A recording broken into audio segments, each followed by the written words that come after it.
பள்ளி பாய் போட்ட ஒரு சிறுவன் அமைதியான சாலையில் நடந்து செல்கிறான். வெயிலின் மென்மையான ஒளி அவன் முகத்தில் விழுகிறது. சாலையின் ஓரமாக ஒரு பெரிய கோவில். முன் வாயிலில் பக்தர்கள் கூட்டமாக நிற்கின்றனர். அர்ச்சனை, மணி ஓசை, கூட்டம், வழிபாடு. அந்த இடம் முழுவதும் புனிதமான சத்தம் நிறைந்துள்ளது. அதே கோவிலின் பக்கத்தில் ஒரு மிக வயதான கிழவன் பசியால் சோர்ந்து தரையில் படுத்திருக்கிறார். யாரும் அவனை கவனிக்கவில்லை.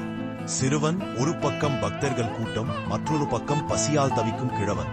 இரண்டையும் கவனமாக பார்க்கிறான். அவன் மனதில் ஏதோ தோன்றுகிறது. சிறுவன் கிழவனின் அருகிலுள்ள சுவருக்கு சென்று பெரிய எழுத்தில் எழுதுகிறான், ஸ்ரீ பசியானந்தா சுவாமிகள். அவன் எழுதிய எழுத்தை திருத்தி பார்த்து திருப்தியாக சிரிக்கிறான்.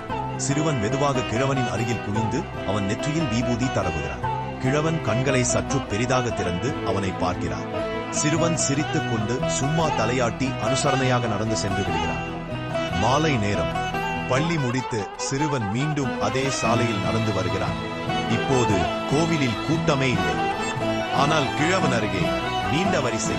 மக்கள் அவரிடம் சென்று அவர் ஆசீர்வாதம் பெறுகின்றனர். அவர் கொடுக்கும் பிரசாதத்தை வாங்கி மகிழ்ச்சியாக செல்கின்றனர். ஸ்ரீ பசியானந்தா சுவாமிகள் என்ற எழுத்து சுவரில் இன்னும் பிரகாசமாக தெரிகிறது. கிழவனை சுற்றி சாப்பாடு பொட்டலம் குவிந்து கிடக்கிறது. மக்கள் அவரை உண்மையான சந்நியாசி என்று நம்பி அன்பாக பங்களிக்கிறார்கள். இதையெல்லாம் பார்த்த சிறுவன் ஆச்சரியத்துடன் மகிழ்ச்சியுடன் பார்க்கிறான். கிழவனை நோக்கி அவன் நெஞ்சார சிரிக்கிறான். அவன் பார்த்து அமைதியான ஆசீர்வாத சிரிப்பை செலுத்துகிறார். ஒரு மனசு, ஒரு செயல், ஒரு உயிரை உயர்த்த